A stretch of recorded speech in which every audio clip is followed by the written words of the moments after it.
ছড়িয়ে যাক কোরআনের শিক্ষা ঘরে ঘরে আমার এই আকাঙ্ক্ষা।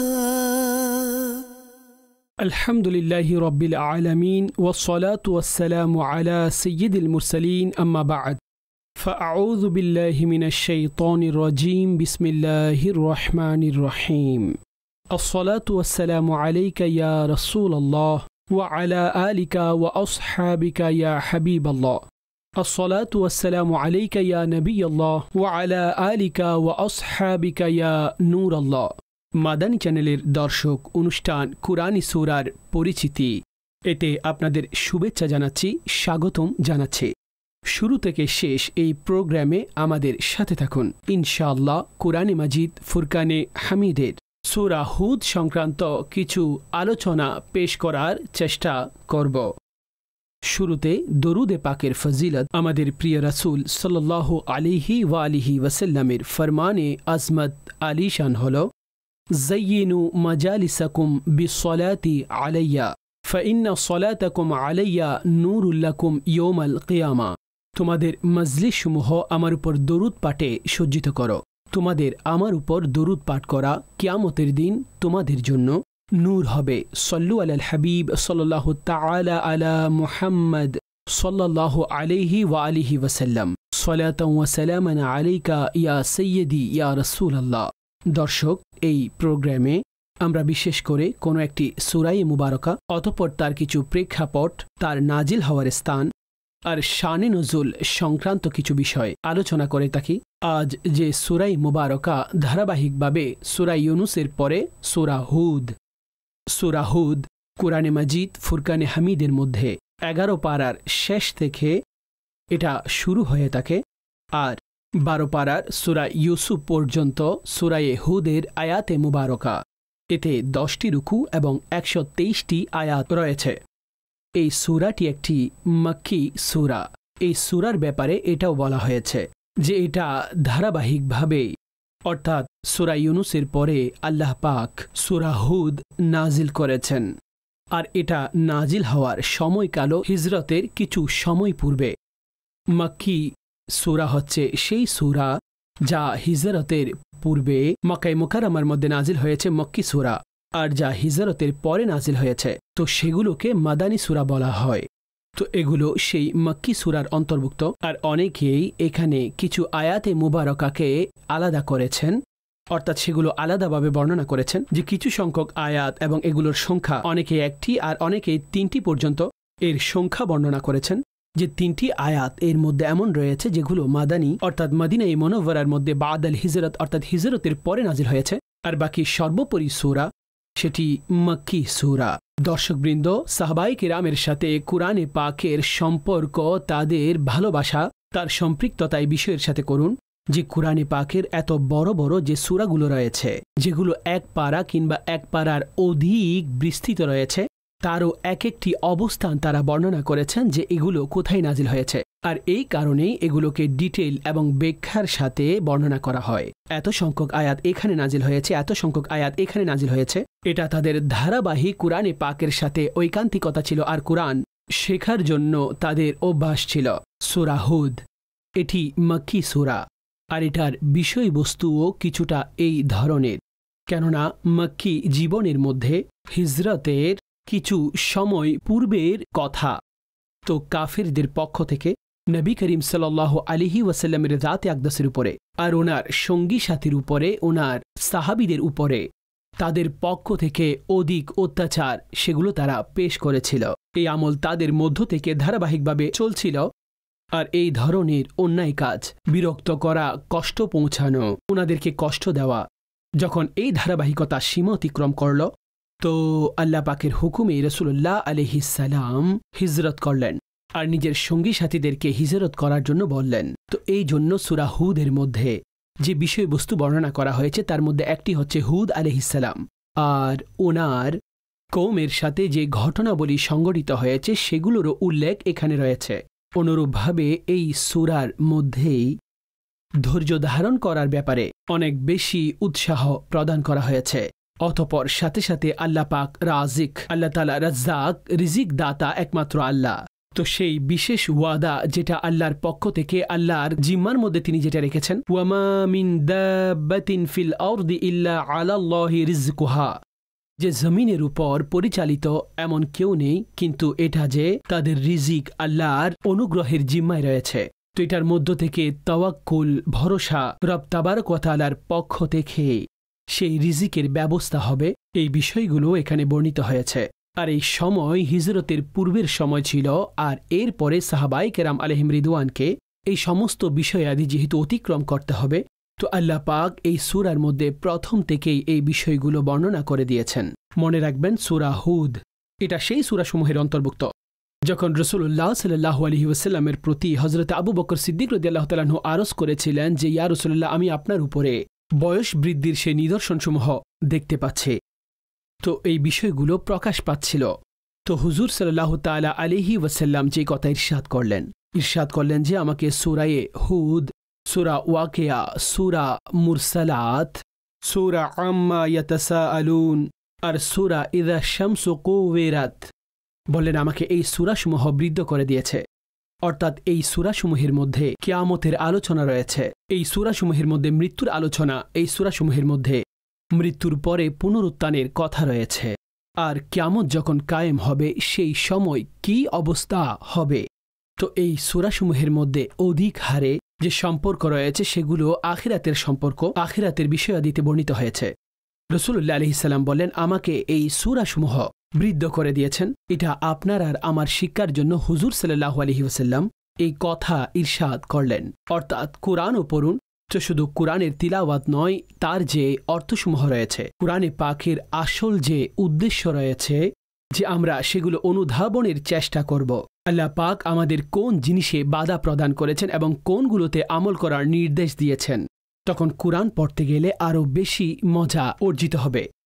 না বুঝেও যারা কোরআন পড়েন তিলাওয়াতের সওয়াব তো তারা অবশ্যই পাবেন, কিন্তু তার সাথে সাথে কোরআনের অনুধাবন ক্ষমতা চলে আসলে, বোঝার শক্তি চলে আসলে, তো তখন ইনশাল্লাহ সোনায় সুহাগা এবং আরও বেশি সওয়াব তিনি অর্জন করবেন।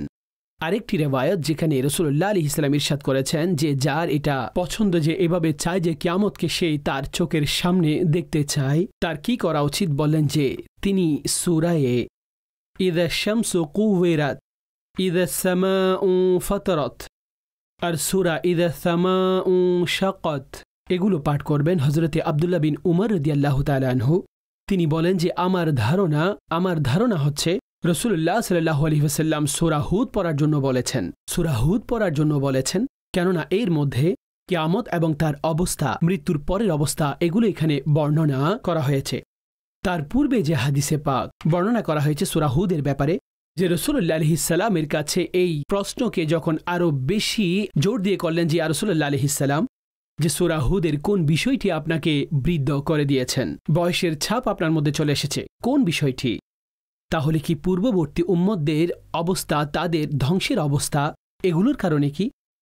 হুজুর আলাইহিস সালাম বললেন না, কেননা আল্লাহ পাকের এই হুকুম পর এই শিক্ষার উপরে যে ফাস্তাকিম কামা উমিরতা, একেবারে দৃঢ়তার সাথে দাঁড়িয়ে থাকো যেভাবে তোমাকে হুকুম দেওয়া হয়েছে, এটা কোরআনের আয়াতে মুবারকা। এই আয়াত অর্থাৎ মূলত বয়সের ছাপ সেটা প্রকাশ পেয়েছে। আল্লাহু আকবার।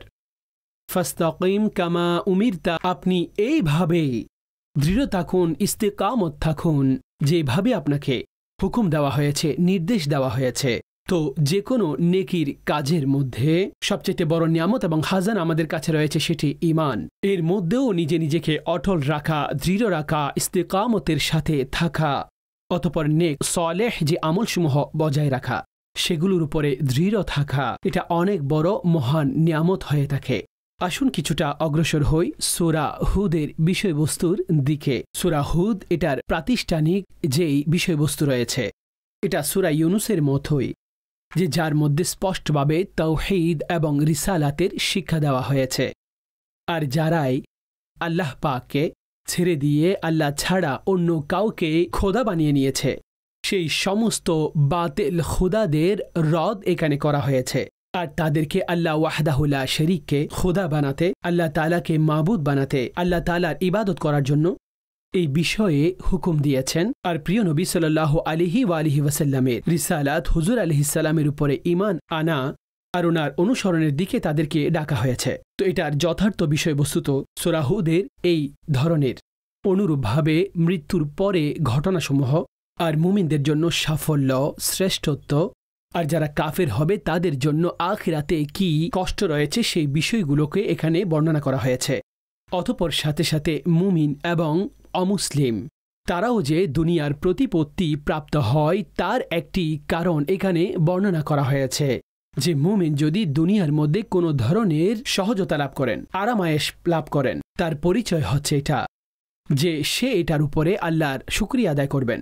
যখন অমুসলিম সেটাকে নিজের জন্য অহংকারের মাধ্যম বানিয়ে নিবে, সেটা মানুষকে দেখিয়ে বেড়ায় আর সেটাকে নিজের গর্ব এবং নিজের শ্রেষ্ঠত্ব সে মনে করে, যখন মুমিনদের মধ্যে এই গুণাবলী থাকা উচিত নয়। সে এটাকে আল্লাহর শ্রেষ্ঠত্ব মনে করবেন আর এই নেমতের উপরে আল্লাহ তাআলার শুকরিয়া আদায় করবেন। সাথে সাথে এটাও বর্ণনা করা হয়েছে যে মুসিবতসমূহ মুমিনের কাছেও আসে, তো মুমিন এটার উপরে সবর করবেন। মুমিনের নিদর্শন আলামত, কামেল মুমিনের সবর করা উচিত এবং সে সবর করবে, এই কারণে আল্লাহর পক্ষ থেকে সে পুরস্কার প্রাপ্ত হয়। কিন্তু এই মুসিবত যখন কাফের এবং অমুসলিমদের কাছে পৌঁছায়, তো সে এটার উপরে সবর না করে হায় হতাশ করে, সেই মুসিবতকে আরও বেশি নিজের উপরে মুসিবতপূর্ণ করে ফেলে। আর এই অবস্থার মধ্যে সেই নিজেই নিরাশ হয়ে যায় এবং অকৃতজ্ঞ হয়ে যায়। তো এই জন্য মুমিনদের আপন গুণাবলীর মধ্যে থাকা উচিত যে যখন বিপদ আসবে তখন সে ধৈর্য ধারণ করবে আর আল্লাহর রহমতের আকাঙ্ক্ষা রাখবে, আর হতাশা নিজের উপর যেন সে আসতে না দেয়। আর আরামায়েশ মিললে তো শুকরিয়া আদায় করবেন। অমুসলিম কাফিরদের মতো তারা যেন না হয় যে অহংকার করা, গর্ব করা, হৈ হুল্লোড় নিজের শ্রেষ্ঠত্ব মনে করা, আর সেই সহজতার কারণে সে আরাম আয়েশের কারণে অন্যদেরকে সেই কষ্টের মধ্যে সেই ফেলে দেয়। এই ধরনের গুণাবলী কোনো অবস্থায় থাকা উচিত নয়। এই কারণে সূরা হুদের মধ্যে রাসূলুল্লাহ আলাইহিস সালাম এবং ওনার সাহাবীদেরকে এই বিষয়ে অনেক সান্ত্বনা দেওয়া হয়েছে। কাফেরদের পক্ষ থেকে তোমাদের কাছে মুসিবত আসছে, তো আল্লাহ পাক কত সংখ্যক আম্বিয়াদের আলোচনা এখানে এই সূরার মধ্যে ওনাদের সেই কষ্টসমূহ বর্ণনা করেছেন, যে ওনারাও সেই কষ্টসমূহ সহ্য করেছেন এবং অনেক কষ্ট ওনারা পেয়েছেন। বিশেষ করে হযরতে নূহ আলাইহিস সালাম আর ওনার গোত্রের কথা উল্লেখ হয়েছে, আর হযরতে হুদ আলাইহিস সালাম ওনার কমে আদের কথা উল্লেখ করা হয়েছে। হযরতে সালেহ আলাইহিস সালাম আর ওনার কমে সামুদ তাদের ঘটনা বর্ণিত হয়েছে। হযরত ইব্রাহিম আলাইহিস সালাম এবং ওনার মেহমান ফেরেশতাদের এই ঘটনা এখানে বর্ণিত হয়েছে। হযরতে লূত আলাইহিস সালামের ঘটনা, হযরতে শুআইব আলাইহিস সালাম, হযরতে মূসা আলাইহিস সালামের সাথে ফিরআউনের যে ঘটনা সংঘটিত হয়েছে, তো অনেক জায়গার মধ্যে এই ঘটনা বর্ণিত রয়েছে।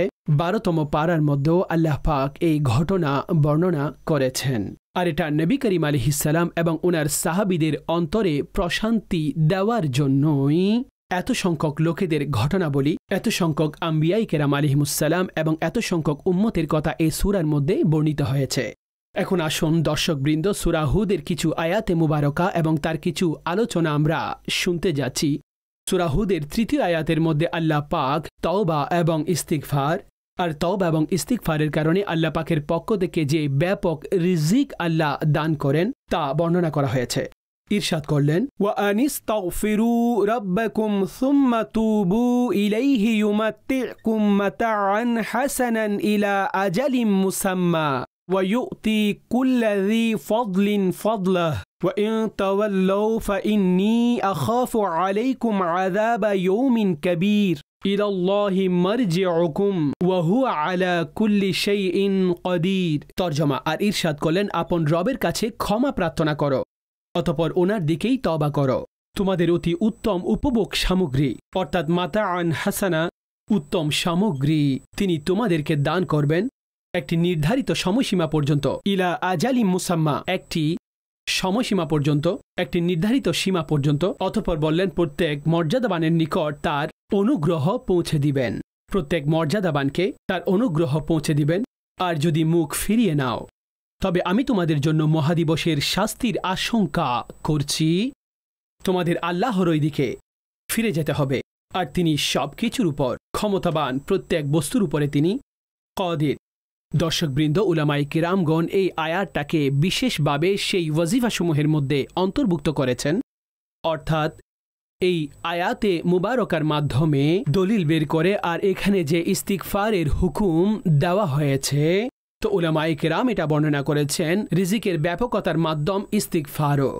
আল্লাহর বারগাহে ইস্তিগফার করা আর এখানে আয়াতের মধ্যে উভয় ইস্তিগফার এবং তাওবা। অনেকে এটার পার্থক্য বর্ণনা করেছেন। ইস্তিগফার কাকে বলা হয়? পূর্ববর্তী গুনার জন্য ক্ষমা চাওয়া, এটা ইস্তিগফার। আর তাওবা এটাকে বলা হয় যে কোনো গুনাহের জন্য লজ্জার সাথে ক্ষমা চাওয়া আর সংকল্প ভবিষ্যতে করবেন না, এটাকে তওবা বলা হয়। তো ইস্তিগফার তওবা কখনো একই অর্থে ব্যবহৃত হয়ে থাকে।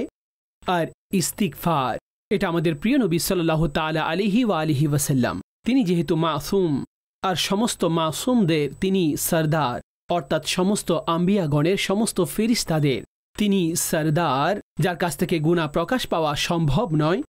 নবী সাল্লাল্লাহু আলাইহি ওয়াসাল্লামও আমাদের শিক্ষার জন্য তিনিও ইস্তিগফার করতেন। ইস্তিগফারের কারণে আল্লাহ পাক রিজিকের মধ্যে বরকত দান করেন। ফাকুলতু আস্তাগফিরু রাব্বাকুম ইন্নাহু কানা গফফারা। হযরত নূহ আলাইহিস সালামও আপন কওমকে এটাই বলেছিলেন। তিনি বলেছিলেন, তোমরা আল্লাহর কাছে ইস্তিগফার করো, ক্ষমা চাও, তিনি তোমাদেরকে ক্ষমা করে দিবেন। ইউরসিলিস সামাআ আলাইকুম মিদরারা ওয়া ইউমদিদুকুম বিআমওয়ালিন ওয়া বানিন, যে আল্লাহ পাক তোমাদের উপরে মুষলধারে বর্ষণ করতে থাকবেন। অর্থাৎ কেননা বৃষ্টি না হওয়ার কারণে তাদের জমিন শুষ্ক হয়ে গেছে, ফসল নষ্ট হয়ে গেছে, তো বললেন মুষলধারে তোমাদের উপরে বৃষ্টি দান করবেন। ওয়া ইউমদিদুকুম বিআমওয়ালিন ওয়া বানিন, আর তোমাদেরকে সাহায্য করবেন সম্পদের দ্বারা, সন্তানের দ্বারা, অর্থাৎ তোমাদের সন্তানও দান করবেন, তোমাদের সম্পদও আল্লাহ দান করবেন। তো তাওবা এবং ইস্তিগফার এগুলো এমন আমল যে যার কারণে আল্লাহ পাক গুনাহ তো মাফ করে দেন, কিন্তু এই ইস্তিগফারের কারণে এমন নেকি রয়েছে যে যার কারণে আল্লাহ রিজিকের মধ্যে ব্যাপকতা দান করবেন। যদি খরাও হয় আল্লাহ পাক বৃষ্টি দান করবেন, সব দিকে পরিপূর্ণতা দান করবেন। তো এই জন্য আমাদের সবসময় আল্লাহর বারগাহে ইস্তিগফার করতে থাকা উচিত। যতটুকু সম্ভব একদিনে কমপক্ষে 100 বার, যেটা রাসূলুল্লাহ সাল্লাল্লাহু আলাইহি ওয়াসাল্লাম কখনো 100 বার কিংবা 70 বার তিনি ইস্তিগফার করতেন। এই নিয়মে আদায় করুন, আর এই ইস্তিগফারও আমাদের করতে থাকা উচিত। আস্তাগফিরুল্লাহ আস্তাগফিরুল্লাহ আস্তাগফিরুল্লাহ, এটাকে ইস্তিগফার বলা হয়। এখন যদি কেউ পুরো বাক্য পড়েন তাহলে ঠিক আছে, কিন্তু যদি এতটুকুও পড়েন আস্তাগফিরুল্লাহ, তো ইস্তিগফারের এই তাসবিহগুলো আপনি এতটুকু পড়তে পারেন। সূরা হুদের আয়াত নাম্বার 6, অনেক প্রসিদ্ধ আয়াতে মুবারকা। ওয়ামা মিন দাব্বাতিন ফিল আরদি ইল্লা আলাল্লাহি রিজকুহা, আর জমিনে বিচরণকারী এমন কেউ নেই যার রিজিক আল্লাহর অনুগ্রহের জিম্মায় নেই। ওয়া ইয়ালামু মুস্তাকাররাহা ওয়া মুস্তাউদাআহা, আর আল্লাহ পাক তিনি জানেন কোথায় দাঁড়াবেন এবং কোথায় সুপার্দ করা হবে। কুল্লুন ফি কিতাবিম মুবিন, সবকিছু একটি পরিশুদ্ধ কিতাবের মধ্যে বর্ণিত রয়েছে। দর্শকবৃন্দ, আল্লাহ পাক আপন রহমতে এবং আপন অনুগ্রহে রিজিকের জিম্মাদারি আপন জিম্মাই করমের মধ্যে নিয়েছেন। ওয়ামা মিন দাব্বাতিন ফিল আরদি ইল্লা আলাল্লাহি, তো এটা আল্লাহর উপরে, অর্থাৎ জমিনে বিচরণকারী এমন কেউ নেই, কিন্তু এটা যে আল্লাহ পাক তার রিজিক আল্লাহর অনুগ্রহের জিম্মায়, তো এটা আল্লাহর অনুগ্রহে, আল্লাহর রহমতে ওনার অনুগ্রহের জিম্মায় নিয়েছেন।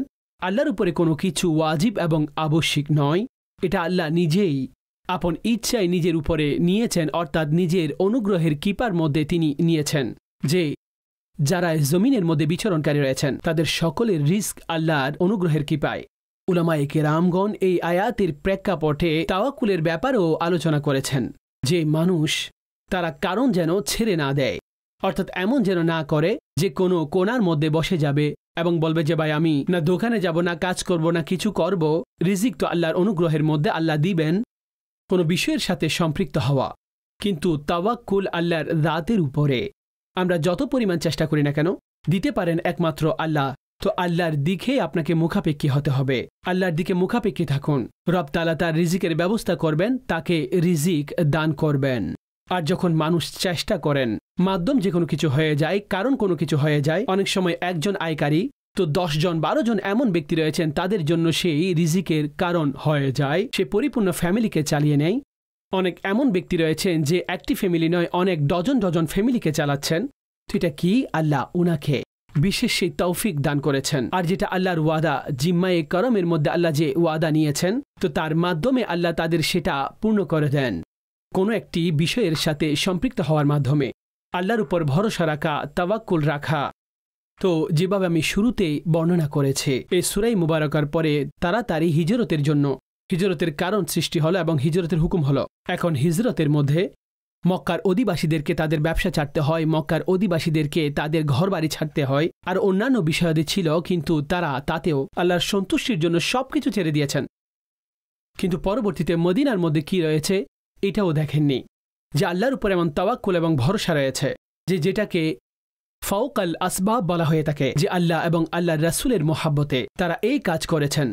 কিন্তু যখন সেখানে গেলেন, আনসার সাহাবীদের অন্তরে আল্লাহ এমন মোহাব্বত তাদের জন্য দান করলেন, তো তারা সেই ভাইদেরকে, সেই মুহাজিরিন ভাইদেরকে বললেন যে আমাদের ফসলের মধ্যে, জমিনের মধ্যে অর্ধেক অংশ আমরা তোমাদেরকে দান করছি। আর নিজেদের ঘরে ওনাদেরকে সুযোগ দিলেন, তাদেরকে জায়গা দিলেন, আর তাদেরকে খাবার দাবারের এই বিষয়াদিও দান করে দিলেন।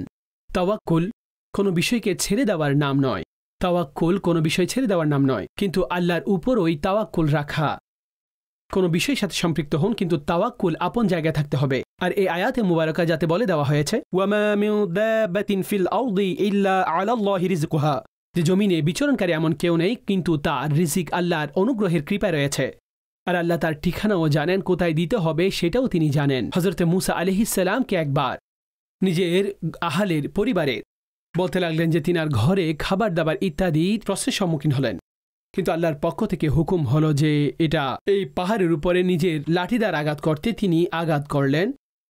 অতঃপর নিচে আরেকটি পাথর রয়েছে, সেখানে আরেকটি পাথর রয়েছে, সেখানেও তো এমনকি বলা হয়েছে একটি পিঁপড়ার সমপরিমাণ একটি ছোট কীট তার মুখের মধ্যেও একটি রিজিকের সেটা মাধ্যম হয়ে গিয়েছিল, আর তার খাদ্য পৌঁছে যাচ্ছে। আর সেই কীট কোনো একটি তসবিহ পাঠ করছিল, কিছু একটা পড়ছিল। তো হযরত মূসা আলাইহিস সালামকে আল্লাহ পাক তার তসবিহ শোনার জন্য ক্ষমতা দান করলেন, যে সেই তসবিহও শুনে নাও। তো সে কি বলছিল, সেই ছোট কীট সে এটাই বলছিল যে আমি আল্লাহর শুকরিয়া এবং হামদ আদায় করছি। কথায় অটল সেই রাত পাক, যে তিনি আমাকে দেখেন এবং আমার কথাও তিনি শোনেন। আমি কোন জায়গায় থাকি সেটাও জানেন, আমাকে স্মরণ রাখেন আর আমাকে কখনো ভুলেন না। অর্থাৎ এইখানেও আমার আল্লাহ পাক আমার রিজিকের ব্যবস্থা করে দেন। সে আল্লাহ পাকের এইভাবে তসবিহ পাঠ করছিলেন।